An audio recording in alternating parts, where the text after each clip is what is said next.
Hello friends, कैसे आप सब। आइए दोस्तों, हम लोग पढ़ रहे हैं 10th क्लास की केमिस्ट्री और फ्रेंड्स चैप्टर चल रहा था 4th। हम लोग पढ़ रहे थे आईयूपीएससी पद्धति। तो आइए दोस्तों देख लेते हैं। आईयूपीएससी पद्धति में हम लोग 2 वीडियो कवर कर चुके थे, यानी आईयूपीएससी पद्धति में हम लोग नामकरण करना सीख रहे थे। तो आइए फ्रेंड्स देख लेते हैं आज उसी के आगे का टॉपिक। अब आइए फ्रेंड्स देख लेते हैं आईयूपीएससी पद्धति। तो आइए यहाँ पर हम लोग लिख लेते हैं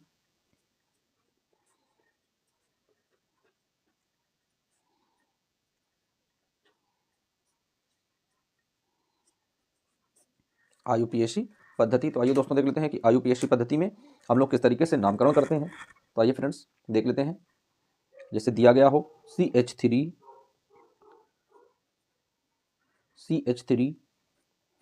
COOH, जैसे दोस्तों ये दिया गया है। अब इसमें पूछ देगा कि इसका आईयूपीएससी पद्धति में हमें नाम ज्ञात करना है।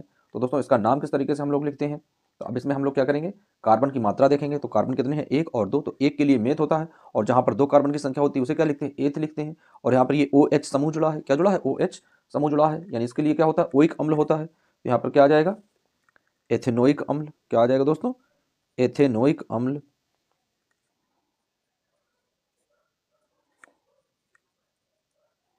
एथेनोइक अम्ल। तो फ्रेंड्स इस तरीके से हम लोग क्या करते हैं, आईयूपीएससी पद्धति में नामकरण करते हैं। अब आइए दोस्तों दूसरा देख लेते हैं। जैसे दिया गया है H हो, C हो, फिर से H हो और O हो।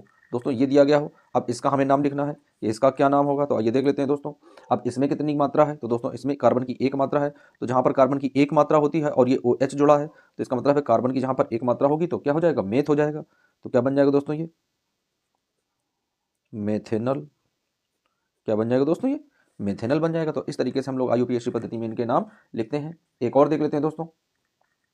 जैसे दिया गया हो H हो, इसी तरह का, फिर से C हो, और यदि डबल O हो उसके बाद में H हो, यदि ये लिखा हो दोस्तों, तो अब इसके लिए क्या बनता है, तो इसमें देख लेते हैं इसे किस तरीके से आईयूपीएससी पद्धति में हम लोग कन्वर्ट करेंगे। तो दोस्तों इसमें भी क्या है कि एक ही मात्रा दी गई है कार्बन की, तो हमें कार्बन की मात्राओं का ज्ञान होना चाहिए। यदि कार्बन की 1 मात्रा है तो क्या होता है, मेथ होता है। तो दोस्तों ये क्या बन जाएगा, ये बन जाएगा मेथेनोइक अम्ल।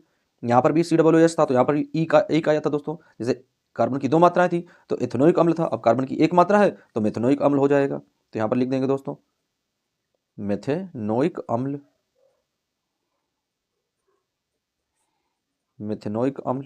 तो इस तरीके से फ्रेंड्स क्या करते हैं, आईयूपीएससी पद्धति में हम लोग नाम लिखते हैं। अब आइए एक और देख लेते हैं। ये दिया जाए CH3OH, अगर ये दिया गया हो दोस्तों तब इसका नाम क्या हो जाता है। तो देख रहे हैं यहाँ पर ये क्या है, CH3 यानी कार्बन की 1 मात्रा है, तो जहाँ पर कार्बन की 1 मात्रा होती है वो मेथ होता है। और दोस्तों इसमें OH जुड़ा है तो क्या हो जाएगा, मेथे। क्या हो जाएगा दोस्तों, मेथेनॉल, मेथेनॉल। तो इस तरीके से हम लोग क्या करते हैं, आईयूपीएससी पद्धति में नामकरण करते हैं। अब आइए दोस्तों और कुछ देख लेते हैं क्रियात्मक समूह, जिनमें किस तरीके से हम लोग उनका नामकरण करेंगे। तो फ्रेंड्स जैसे दिया गया हो CH2OH, अब इसके साथ में सिंगल बॉन्ड से जुड़ा है। क्या जुड़ा है, CH2OH। अब इसका नाम हमें लिखना है कि इसका आईयूपीएससी पद्धति में दोस्तों क्या नाम होगा। तो दोस्तों इसमें कितनी मात्रा है, तो कार्बन की 2 मात्रा है। तो जहाँ पर कार्बन की 2 मात्रा होती हैं वो एथ होता है, जहाँ पर कार्बन की 1 मात्रा होती है वो मेथ होता है। अब दोस्तों ये जुड़ा किस पोजीशन पर है, तो ये नंबर 1 पर जुड़ा है। किस नंबर पर जुड़ा है दोस्तों, नंबर 1 पर, यानी कार्बन की पहली संख्या पर जुड़ा है। तो यहाँ पर लिखेंगे एथेन, एथेन, उसके बाद में 1, 2। अब इसका मतलब है कि 2 बार जुड़ा है ये OH, तो क्या आ जाएगा, डाई ऑल। क्या आ जाएगा दोस्तों, डाई ऑल आ जाएगा। तो इस तरीके से दोस्तों क्या करते हैं हम लोग आईयूपीएससी पद्धति में नामकरण करते हैं। अब आइए दोस्तों देख लेते हैं और इम्पोर्टेंट किस तरीके से हम लोग, जैसे एग्जाम में हो सकता है इस तरह से दे दे, लिख देगा उसमें। दोस्तों जैसे यहाँ पर लिख दे कि बनाना हमें क्या है, प्रोपेन। क्या बनाना है दोस्तों, प्रोपेन और 2 ऑल। ये दोस्तों यदि इस तरह का लिख कर आ जाए तो इसको हम संरचना सूत्र में कैसे बदलेंगे। दोस्तों ये क्या है, आईयूपीएससी पद्धति में नाम है, और यदि आईयूपीएससी पद्धति में नाम दिया गया हो तो संरचना सूत्र किस तरीके से बनाते हैं। तो आइए दोस्तों देख लेते हैं कि हम लोग संरचना सूत्र किस तरीके से बनाते हैं। तो प्रोपेन बनाना है दोस्तों, तो प्रोपेन के लिए क्या होता है, कार्बन की 3 संख्याएं होती हैं, 3 श्रेणियां होती हैं। तो दोस्तों कैसे बनाएंगे, क्या लिखेंगे, CH3 single bond CH, single bond CH3। तो दोस्तों इस तरीके से कार्बन की 3 संख्याएं हो गई तो प्रोप हो गया। अब इसी में क्या जोड़ना है, ऑल जोड़ना है, और कितने नंबर पर, 2 नंबर पर। तो कार्बन की 1 श्रृंखला और 2 श्रृंखला, यानी यहां से हम जोड़ देंगे क्या, OH। तो तो ये होता है ऑल एल्कोहल के लिए। तो इस तरीके से ये बन जाएगा प्रोपेन टू ऑल। तो इस तरीके से यदि यहाँ पर इस तरह का IUPAC पद्धति का नाम दिया गया हो तो उसे संरचना सूत्र में ऐसे हम लोग कन्वर्ट कर लेते हैं। अब आइए फ्रेंड्स देख लेते हैं CH3 CH3 CH2 CH2 CH2 CH3, ये दोस्तों नाम दिया गया है। इस नाम का हमें IUPAC पद्धति में नाम लिखना है। तो दोस्तों सबसे पहले हम लोग देखेंगे कि कार्बन की कितनी मात्रा है, 1 2 3 4। कार्बन की कितनी मात्रा है दोस्तों, 4 है। तो 4 के लिए क्या लिखते हैं, ब्यूट। तो क्या आ जाएगा दोस्तों, ब्यूट। और सिंगल बॉन्ड के साथ में जुड़े हैं सभी, तो क्या आ जाएगा, ब्यूटेन। क्या हो जाएगा, ब्यूटेन। तो यहाँ पर नाम लिख देंगे दोस्तों, ब्यूटेन।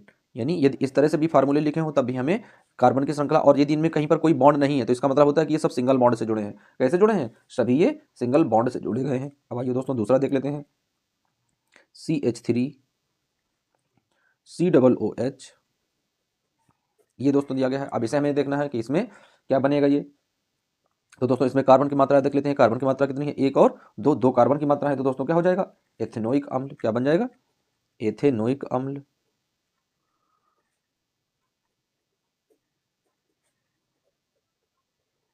एथेनोइक अम्ल हो जाएगा। अब दोस्तों यदि दिया गया हो C2H5 CHO, तो इसमें क्या बनेगा, इसका देख लेते हैं IUPAC पद्धति में नाम।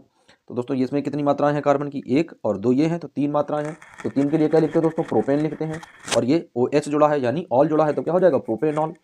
क्या बन जाएगा दोस्तों, प्रोपेनॉल। प्रोपेनॉल बन जाएगा दोस्तों यहाँ पर। अब देख लेते हैं CH3 CH2 COOH, इसको दोस्तों देख लेते हैं किस तरीके से बनेगा। तो इसमें हमें देख लेना है कि इसमें कितनी मात्राएं हैं कार्बन की। तो दोस्तों यहाँ पर भी कार्बन की 1 मात्रा है, 2 है, और 3 कार्बन की 3 मात्राएं हैं। तो क्या आ जाएगा, प्रोपेन हो जाएगा। और यहाँ पर OH डबल OH जुड़ा है तो ओइक अम्ल हो जाएगा दोस्तों। जहाँ पर केवल OH होता है वहाँ पर आल जोड़ा जाता है, जहाँ पर डबल OH होता है तो वहाँ पर ओइक अम्ल जोड़ा जाता है। तो क्या बन जाएगा दोस्तों, ये बन जाएगा प्रोपेनोइक अम्ल। प्रोपेनोइक अम्ल क्या बन जाएगा दोस्तों, प्रोपेनोइक अम्ल। उसके बाद में दोस्तों देख लेते हैं C2H5OH। अब देख लेते हैं इसमें क्या बनेगा फ्रेंड्स। अब इसमें क्या बन जाएगा दोस्तों, आइए देख लेते हैं। C2H5 में दोस्तों क्या बन जाएगा। अब इसमें कार्बन की केवल 1 मात्रा है दोस्तों, कितनी है दोस्तों, 2 कार्बन की मात्रा है। तो जब कार्बन की 2 मात्रा है तो एथ से चालू होगा, और OH जुड़ा है तो ऑल हो जाएगा। तो क्या हो जाएगा, एथेनॉल। क्या बन जाएगा दोस्तों, एथेनॉल बन जाएगा। तो इस तरीके से फ्रेंड्स हम क्या करते हैं, IUPAC पद्धति में नामकरण करते हैं। आइए एक और लिख लेते हैं, CH3 COOCH3 दोस्तों ये दिया गया है। इसका नामकरण हमें करना, सब सिंगल बॉन्ड से जुड़े हैं। कैसे जुड़े हैं, सभी सिंगल बॉन्ड के द्वारा जुड़े हैं। तो दोस्तों कौन सा बन जाएगा, देख लेते हैं। कार्बन की कितनी मात्रा है, कार्बन की 3 मात्राएं हैं, तो प्रोपेन हो जाएगा। और दोस्तों यहाँ पर O जुड़ा हो तो क्या बन जाएगा, प्रोपेनॉन। तो लिख देते हैं दोस्तों प्रोपेनॉन। तो फ्रेंड्स इस तरीके से हम लोगों ने IUPAC पद्धति में कुछ इंपॉर्टेंट जो आप लोगों के कई बार बोर्ड एग्जाम में पूछे जा चुके हैं वही हमने क्वेश्चन रखे हैं। ये जितने भी क्वेश्चन आप लोगों को करवाए गए हैं, प्रत्येक साल दोस्तों कोई ना कोई एक क्वेश्चन यूपी बोर्ड एग्जाम में आता रहा है। कोई 2022 में पूछा गया है, कोई 2023 में पूछा गया है, कोई 2015 से लेकर लगातार कंटिन्यू पूछा जा रहा है। तो फ्रेंड्स जितने भी आप लोगों को कराए गए हैं इनको अच्छे से आप लोग रिवीजन कर लीजिएगा। अब आइए फ्रेंड्स देख लेते हैं, इस तरीके से यहाँ पर C अपना बॉन्ड बनाए हुए है, इसी के साथ में एक H जुड़ा है, इसी के साथ में एक Cl जुड़ा है, इसी के साथ में एक Br जुड़ा है, और इसी के साथ में एक I जुड़ा है। तो दोस्तों इस तरीके से ये चारों बॉन्ड में एक एक करके जुड़े हुए हैं। तो अब आइए दोस्तों इसकी हम क्या करेंगे, IUPAC पद्धति में नाम लिखेंगे। तो दोस्तों कार्बन कितनी मात्रा है, तो कार्बन की तो 1 मात्रा है। तो दोस्तों ये सब क्या है, ये क्रियात्मक समूह है। ये 3 क्या है, क्रियात्मक समूह है। तो सबसे पहले तो क्या लिखते हैं दोस्तों, 1 डिग्री पूर्व लग्न। तो 1 डिग्री पूर्व लग्न में देख लेते हैं क्या जुड़ा है, ब्रोमो जुड़ा है दोस्तों। तो ब्रोमो कई नंबर पर है, 1 नंबर पर है, तो लिखेंगे 1 ब्रोमो। तो लिख देंगे दोस्तों 1 ब्रोमो बन जाएगा दोस्तों। फिर 1 है के बाद में क्या है, क्लोरो है, तो क्या लिखेंगे 1 क्लोरो। तो 1 क्लोरो बन जाएगा फ्रेंड्स, तो 1 क्लोरो। फिर उसके बाद में क्या है, 1 आइडो। तो 1 आइडो, तो 1 आइडो हो गया दोस्तों। उसके बाद में क्या है, 1 कार्बन की मात्रा है, तो 1 कार्बन की मात्रा के लिए क्या लिखते हैं, मेथेन, तो क्या आ जाएगा मेथेन, मेथेन। तो इस तरीके से कोई भी यदि श्रृंखला बनी हो, चेन बनी हो या एकदम से सीधे लिखे गए हों तो हम लोग उनके IUPAC पद्धति में नाम इस तरीके से प्राप्त करते हैं। आइए फ्रेंड्स देख लेते हैं रासायनिक अभिक्रियाएं जिन्हें हम लोग पूर्ण करेंगे। तो दोस्तों पढ़ेंगे रासायनिक अभिक्रियाएं।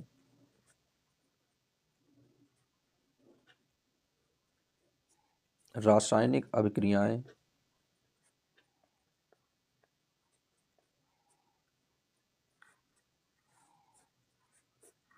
रासायनिक अभिक्रियाएं। तो ये दोस्तों देख लेते हैं रासायनिक अभिक्रियाओं को किस तरीके से पूर्ण किया जाता है।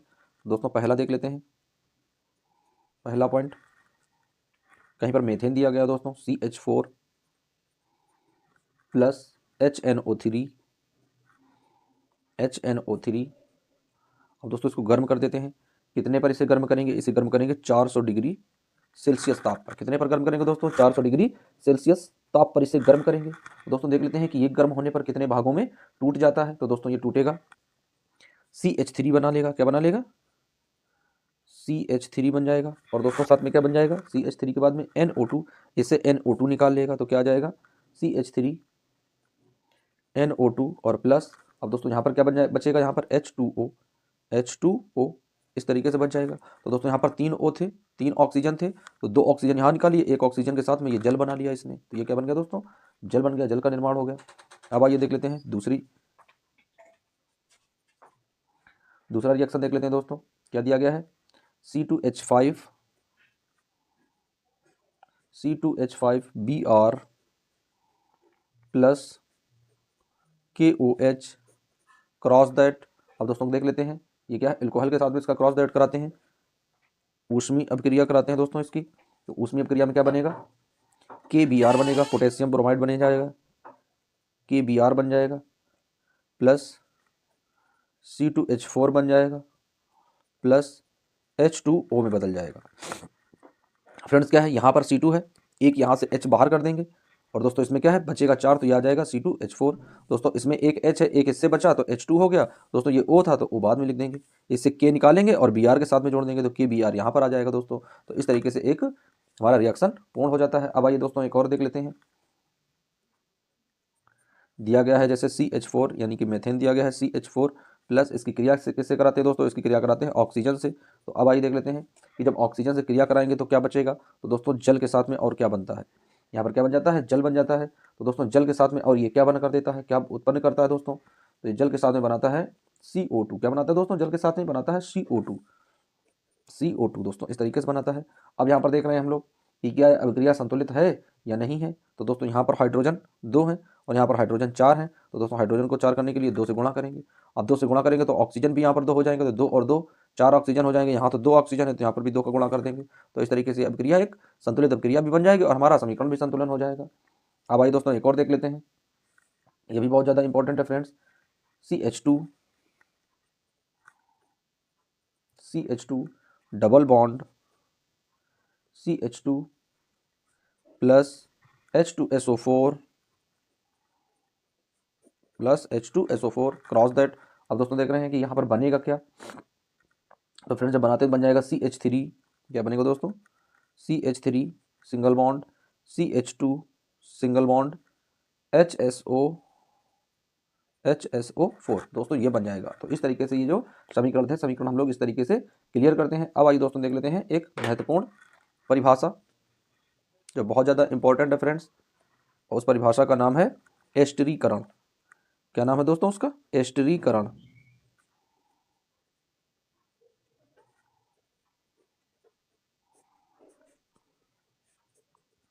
तो आइए दोस्तों समझ लेते हैं कि एस्टरीकरण क्या होता है।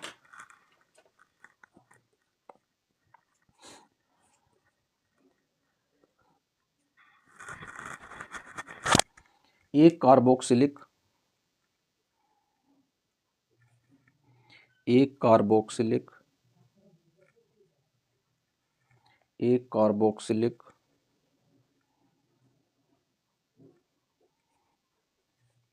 एक कार्बोक्सिलिक अम्ल की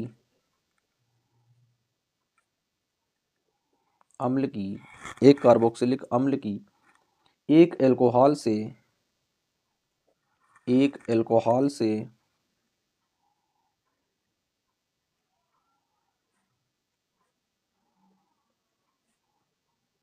एक एल्कोहल से अभिक्रिया कराने पर, एक एल्कोहल से अभिक्रिया कराने पर,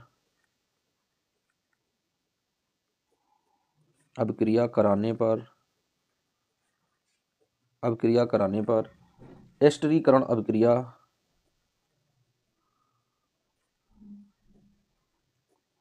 एस्टरीकरण अभिक्रिया, एस्टरीकरण अभिक्रिया बनती है, एस्टरीकरण अभिक्रिया बनती है। तो आइए दोस्तों देख लेते हैं किस तरीके से एस्टरीकरण अभिक्रिया होती है friends. CH3 single bond C, double bond में O जुड़ा होता है, फिर सिंगल बॉन्ड के साथ में OH जुड़ा होता है, plus H single bond OCH2, OCH2 CH3, CH3 cross that. अब किसके साथ में क्रिया कराते हैं दोस्तों?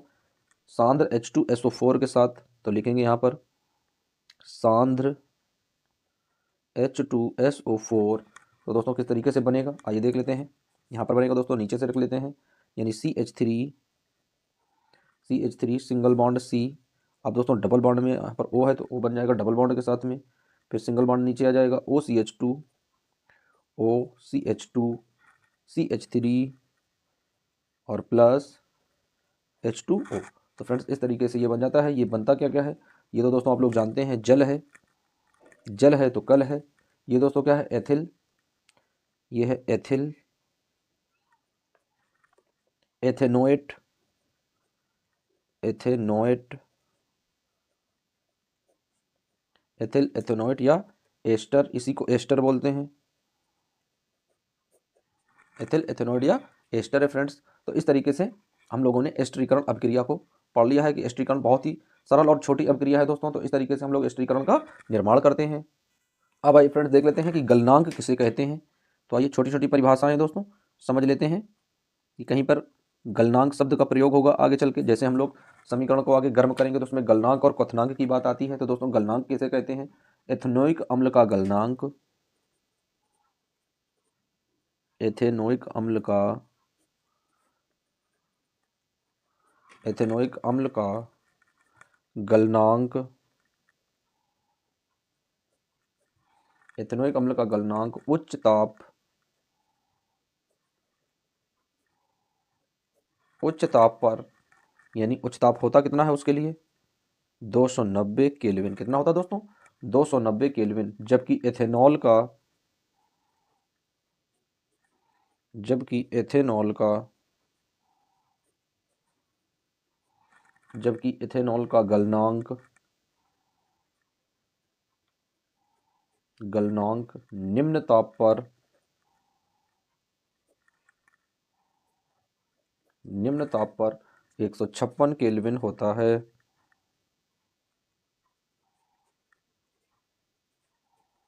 156 केल्विन होता है। तो दोस्तों ये है गलनांक, इसे गलनांक बोलते हैं। अब आइए दोस्तों देख लेते हैं कि क्वथनांक किसे बोला जाता है।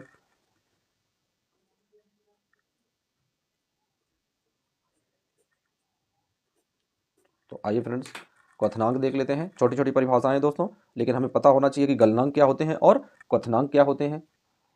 एथेनोइक अम्ल का क्वथनांक,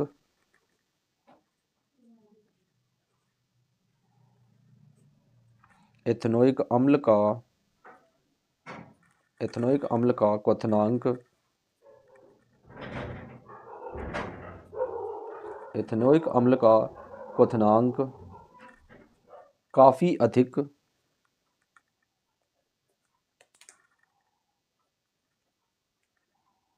काफी अधिक 391 केल्विन, 391 केल्विन तथा एथेनॉल का,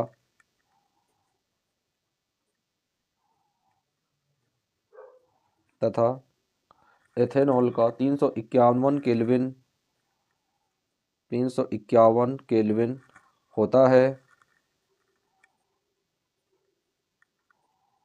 351 केल्विन होता है। अब आइए फ्रेंड्स देख लेते हैं एलिफैटिक यौगिक किन्हें कहते हैं। तो हेडिंग डालेंगे हम लोग एलिफैटिक यौगिक,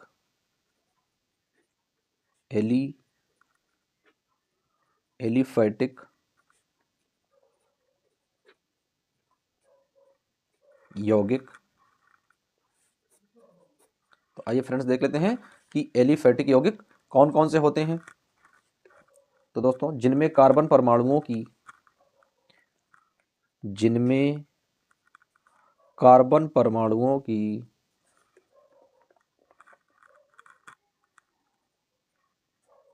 जिनमें कार्बन परमाणुओं की खुली श्रृंखला, क्या होता है दोस्तों, जिनमें कार्बन परमाणुओं की खुली श्रृंखला होती है,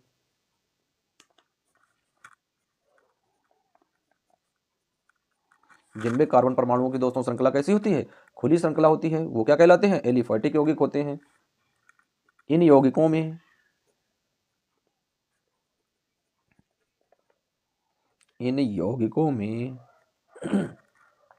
एकल बंध यानी सिंगल बॉन्ड, द्विबंध यानी डबल बॉन्ड तथा त्रिबंध यानी ट्रिपल बॉन्ड, त्रिबंध भी होते हैं, त्रिबंध भी होते हैं, त्रिबंध भी होते हैं। तो दोस्तों ये क्या कहलाते हैं, एलिफैटिक यौगिक कहलाते हैं। ये ज्यादा क्रियाशील यौगिक होते हैं, ये ज्यादा क्रियाशील यौगिक होते हैं।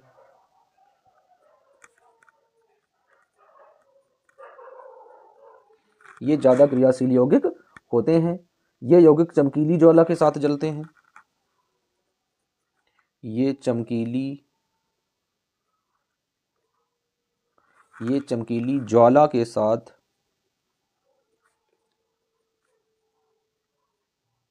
के साथ जलते हैं। ये चमकीली ज्वाला के साथ में जलते हैं। ये यौगिक प्रतिस्थापन अभिक्रिया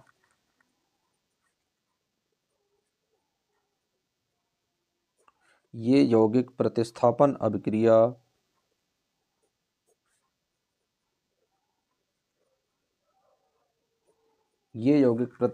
अभिक्रिया आसानी से प्रदर्शित नहीं करते हैं। आसानी से प्रदर्शित नहीं करते हैं। आसानी से प्रदर्शित नहीं करते हैं।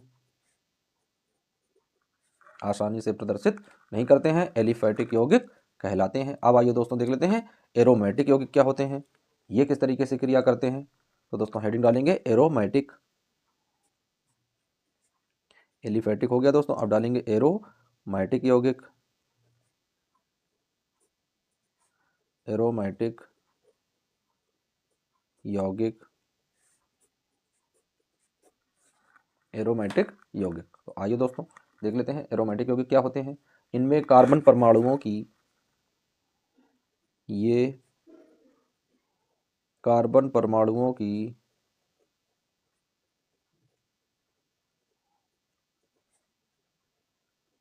ये कार्बन परमाणुओं की चक्रीय या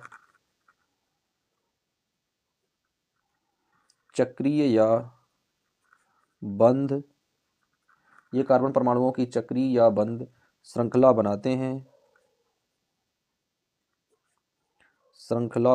हैं। चक्रीय या बंध श्रृंखला को बनाते हैं। इनमें एकल बंध तथा द्विबंध एकांतर क्रम में होते हैं। इनमें एकल बंध या द्विबंध एकांतर क्रम में होते हैं। एकांतर क्रम में होते हैं। बहुत ज़्यादा इंपॉर्टेंट है फ्रेंड्स, ये कई बार एग्जाम में पूछा जा चुका है कि एलिफैटिक यौगिक क्या होते हैं और एरोमेटिक यौगिक क्या होते हैं। ये कम क्रियाशील यौगिक होते हैं। ये कम क्रियाशील यौगिक होते हैं। ये कम क्रियाशील यौगिक होते हैं। ये सफ़ेद तथा धुएंदार ज्वाला के साथ में जलते हैं। ये सफ़ेद तथा धुएंदार ज्वाला के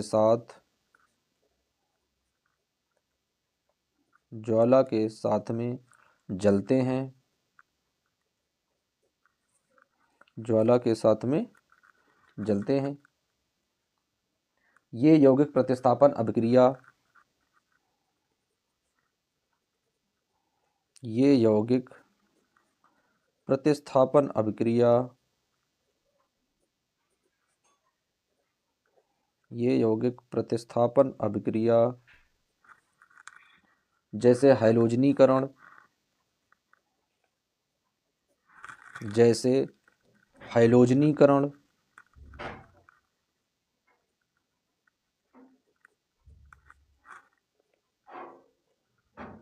जैसे हैलोजनीकरण नाइट्रीकरण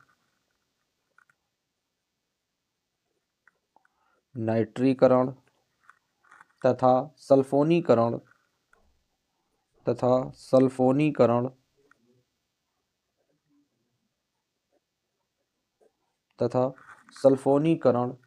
प्रदर्शित करते हैं।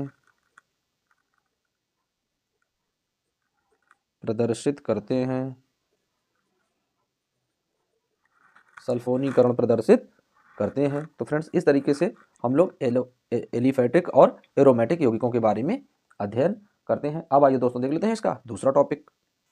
आइए फ्रेंड्स देख लेते हैं।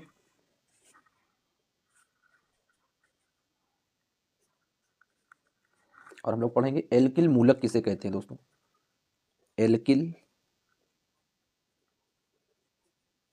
एल्किल मूलक बहुत ही इंपॉर्टेंट टॉपिक है फ्रेंड्स। कई बार यूपी बोर्ड एग्जाम में पूछा जा चुका है एल्किल मूलक के बारे में। तो आइए दोस्तों देख लेते हैं एल्किल मूलक क्या होते हैं। सामान्यतः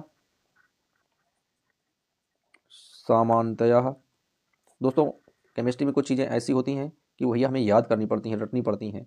जो चीज़ें समझाने वाली होती हैं वो चीज़ें तो आप लोगों को समझाई जा रही हैं, आप लोगों को बताई जा रही हैं। लेकिन कुछ चीज़ें ऐसी होती हैं, कुछ परिभाषाएं ऐसी होती हैं कि उन्हें लिखना पड़ता है और याद भी करना पड़ता है दोस्तों, उन्हें तैयार करना पड़ता है भैया। तो जो चीज़ें समझने वाली हैं वो चीज़ें समझते चलो, और जो चीज़ें समझने वाली नहीं है उन्हें भाई रटो, कुछ करो, लेकिन वो चीज़ें तुम्हें रटनी है, क्योंकि एग्जाम में ये सारी चीज़ें आनी है और हमें अच्छे से तैयारी करनी है।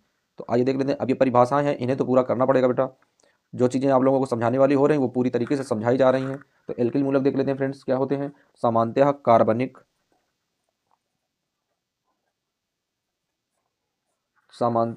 कार्बनिक यौगिक दो भागों से मिलकर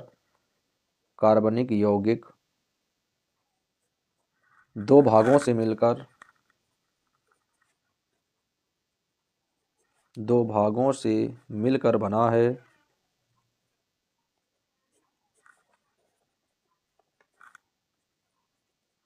दो भागों से मिलकर बना है। प्रत्येक भाग समूह अथवा मूलक कहलाता है। प्रत्येक भाग समूह अथवा मूलक कहलाता है।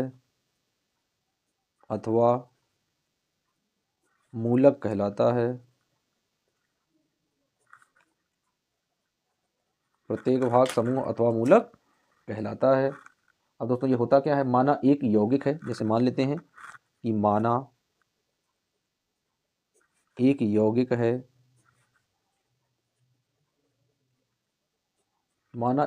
है, जिसे हम लोग लिखेंगे R-X, और ये माइनस क्या है, ये सिंगल बॉन्ड से जुड़ा, यानी R जो है वो X के साथ में सिंगल बॉन्ड के द्वारा जुड़ा है। तो दोस्तों इसमें देख लेते हैं कौन से दो भाग होते हैं। तो जो ये पहला वाला भाग होता है यानी R, और ये सिंगल बॉन्ड, तो दोस्तों इसको बोलते हैं प्रथम भाग। इसको क्या बोलते हैं दोस्तों, इसको बोलते हैं प्रथम भाग। और इस प्रथम भाग को क्या कहते हैं, एल्किल भाग। क्या कहते हैं इसको, एल्किल भाग बोलते हैं, जो पहला भाग होता है। अब दोस्तों यहाँ पर देख रहे हैं कि X भी जुड़ा है, ये भी सिंगल बॉन्ड के द्वारा जुड़ा है। तो दोस्तों ये होता है इसका द्वितीय भाग।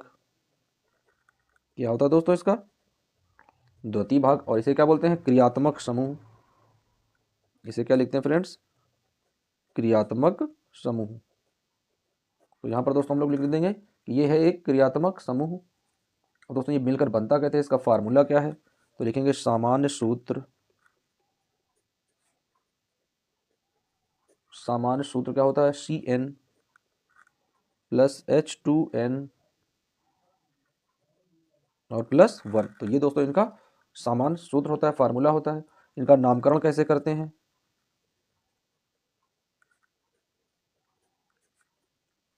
नामकरण इसका कैसे करते हैं, जैसे एल्केन दिया जाए दोस्तों, क्या लिखेंगे, एल्केन। तो इसे कैसे बनाते हैं, एल्केन, तो एन धन इल बराबर दोस्तों इसके साथ में क्या करेंगे, एल्केन के साथ में क्या जोड़ेंगे, एन और प्लस इल, एन प्लस इल। तो क्या हो जाएगा दोस्तों, ये हो जाएगा एल्किल। क्या बन जाएगा,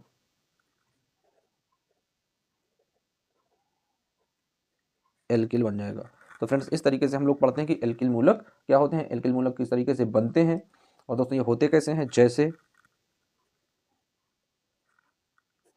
जैसे CH3, CH3 दोस्तों इसे क्या बोलते हैं, इसे बोलते हैं मेथिल, ये दोस्तों है मेथिल। फिर क्या होता है दोस्तों, CH2 CH3 या सिंगल बॉन्ड के साथ में CH3 CH2, ये दोस्तों होता है एथिल। इसे क्या बोलते हैं दोस्तों, इसे एथिल बोलते हैं। तो ये एथिल हो जाएगा फ्रेंड्स। नेक्स्ट क्रियात्मक समूह है CH3, सिंगल बॉन्ड के साथ में CH3 CH2 CH2, ये दोस्तों है, ये क्या है, ये है प्रोपिल। इसे क्या बोलते हैं दोस्तों, इसे बोलते हैं प्रोपिल, प्रोपिल या एन प्रोपिल, प्रोपिल या एन प्रोपिल। तो फ्रेंड्स इन्हें क्या बोलते हैं, इन्हें बोलते हैं एल्किल मूलक। अब आइए फ्रेंड्स देख लेते हैं क्रियात्मक समूह क्या होते हैं। तो दोस्तों हेडिंग डालेंगे क्रियात्मक समूह।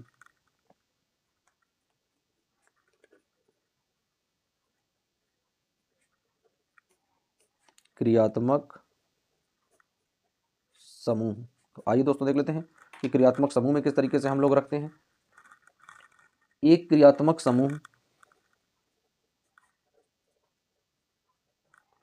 एक क्रियात्मक समूह, एक क्रियात्मक समूह किसी कार्बनिक अणु में, किसी कार्बनिक अणु में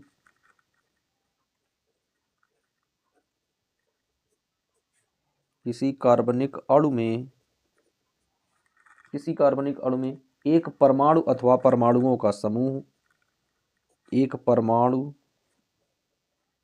अथवा परमाणुओं का समूह, अथवा परमाणुओं का समूह,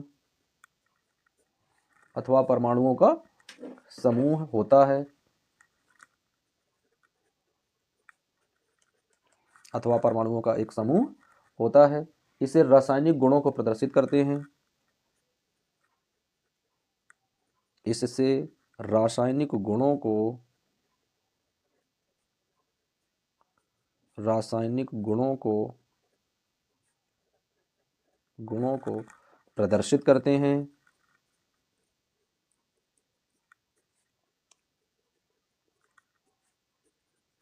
क्या होता है दोस्तों, इसे क्या करते हैं, रासायनिक गुणों को प्रदर्शित करते हैं कि कौन किसमें कितने रासायनिक, कितने उसमें परमाणुओं की संख्या होती है, उसे ही बोलते हैं हम लोग क्रियात्मक समूह। वे कार्बनिक अणु जिनमें एक समान क्रियात्मक समूह होते हैं, वे कार्बन अणु, वे कार्बन अणु जिनमें एक समान क्रियात्मक, जिनमें एक समान, जिनमें एक समान क्रियात्मक, जिनमें एक समान क्रियात्मक समूह होते हैं,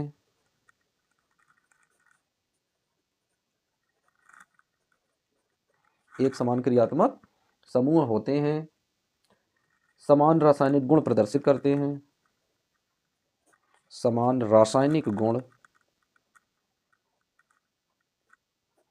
रासायनिक गुण प्रदर्शित करते हैं,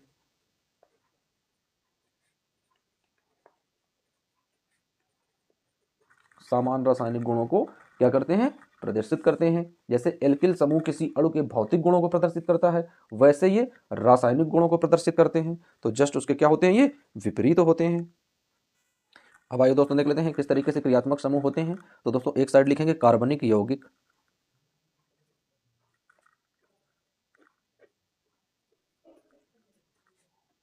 कार्बनिक यौगिक। तो दोस्तों एक साइड हो गया कार्बनिक यौगिक। अब दोस्तों एक साइड लिखेंगे एल्किल समूह। क्या लिखेंगे दोस्तों, एल्किल समूह। दोस्तों एक साइड हो गया एल्किल समूह। फिर दोस्तों लिखेंगे क्रियात्मक समूह, क्रियात्मक समूह।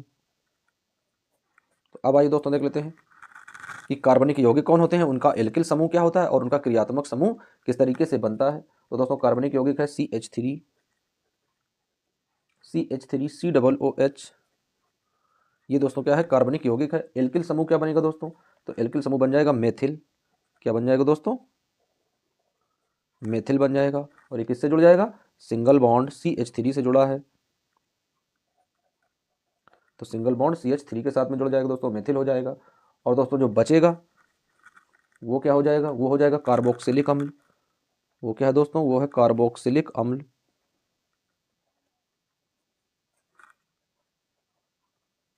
कार्बोक्सिलिक अम्ल। और दोस्तों बचा क्या है कि सिंगल बॉन्ड के साथ में COOH, COOH। तो दोस्तों इस तरीके से हम लोग समझ रहे हैं कि एल्किल समूह में क्या चीज़ें आती हैं और क्रियात्मक समूह में क्या चीज़ें आती हैं। अब आइए दोस्तों, ये पहला पॉइंट था। अब आइए देख लेते हैं इसका दूसरा पॉइंट। तो फ्रेंड दूसरा पॉइंट क्या है, CH3 COO CH3। अब दोस्तों इसका देख लेते हैं, ये क्या बनेगा दोस्तों, तो यहाँ पर एल्किल समूह में तो मेथिल ही बनेगा। क्या बनेगा, मेथिल ही आएगा। सिंगल बॉन्ड CH3 के साथ में जुड़ा है। अब यहाँ पर दोस्तों देख लेते हैं, यहाँ पर क्या बना देगा ये क्रियात्मक समूह में, तो क्रियात्मक समूह में ये बना देगा एस्टर। क्या बना देगा दोस्तों, ये एस्टर बना देगा। और ये किसके साथ में जुड़ जाएगा, सिंगल बॉन्ड के साथ में जुड़ जाएगा, CH3 COO के साथ में जुड़ जाएगा दोस्तों। तो ये बन जाएगा एस्टर, यानी एस्टरीकरण बना देगा, ये एस्टर कर देगा इसको। अब आइए दोस्तों देख लेते हैं नेक्स्ट पॉइंट। तो दोस्तों दूसरा है C2H5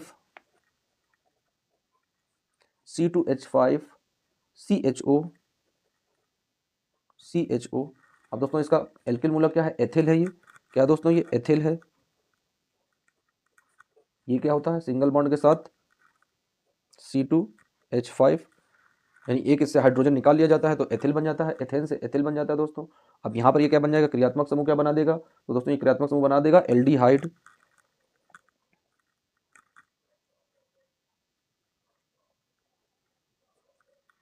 एल्डिहाइड बना देगा दोस्तों।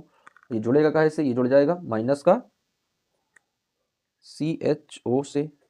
और दोस्तों आप इसे जिसे माइनस समझ रहे हैं, ये क्या है, ये है सिंगल बॉन्ड। इसे सिंगल बॉन्ड बोलते हैं केमिस्ट्री की भाषा में। अब दोस्तों नेक्स्ट पॉइंट। तो नेक्स्ट दोस्तों क्या है, कार्बनिक यौगिक C3H7OH। ये दोस्तों दिया गया है कार्बनिक यौगिक। तो अब देख लेते हैं कि एल्किल समूह क्या होगा, तो दोस्तों एल्किल समूह हो जाएगा प्रोपिल। क्या बन जाएगा, ये प्रोपिल।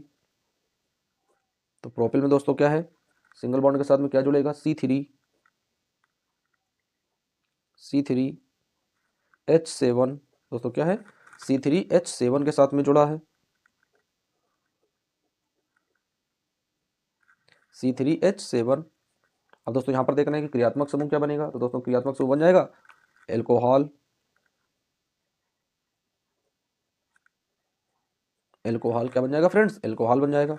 ये किससे जुड़ जाएगा, सिंगल बॉन्ड OH के साथ में जुड़ जाएगा, तो ये एल्कोहल हो जाएगा, जिसे हम लोग ऑल कहते हैं। क्या कहते हैं दोस्तों, ऑल कहते हैं। तो इस तरीके से फ्रेंड्स हम लोगों ने पढ़ा कि कार्बनिक यौगिक क्या होते हैं, एल्किल समूह क्या होते हैं और क्रियात्मक समूह क्या होते हैं। अब आइए फ्रेंड्स देख लेते हैं, अब आइए दोस्तों देख लेते हैं कि बेंजीन क्या होती है, बेंजीन की संरचना किस तरह की होती है फ्रेंड्स।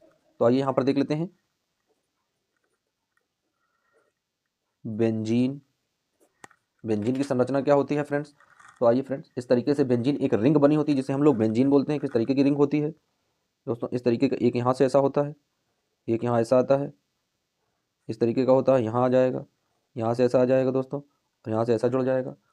फिर दोस्तों बेंजीन में इसके बराबर एक ऐसी रचना होती है, इसके समान एक ऐसी रचना होती है, और इसके समान एक ऐसी रचना होती है। तो दोस्तों ये जो पार्ट है इसे बोलते हैं बेंजीन।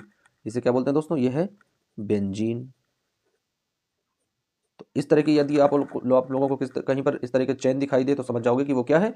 बेंजीन है। अब दोस्तों आइए देख लेते हैं दूसरा इसी का। ये पहला पॉइंट था, बेंजीन है। दूसरा पॉइंट देख लेते हैं दोस्तों।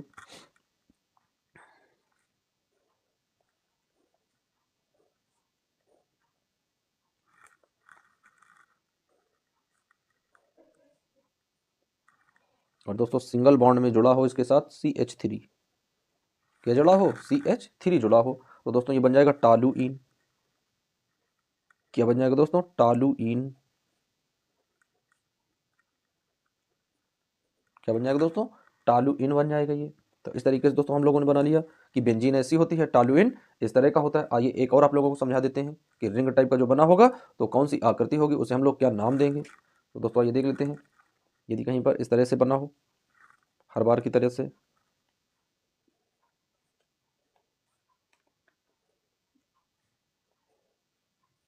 इस तरीके से। अब दोस्तों यहाँ पर इसके साथ में ऐसा होगा, यहाँ पर ऐसा होगा और यहाँ पर इस तरह से बना होगा।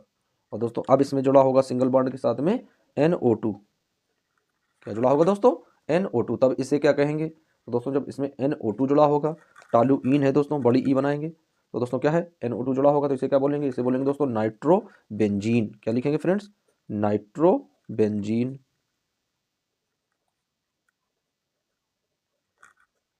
नाइट्रोबेंजीन।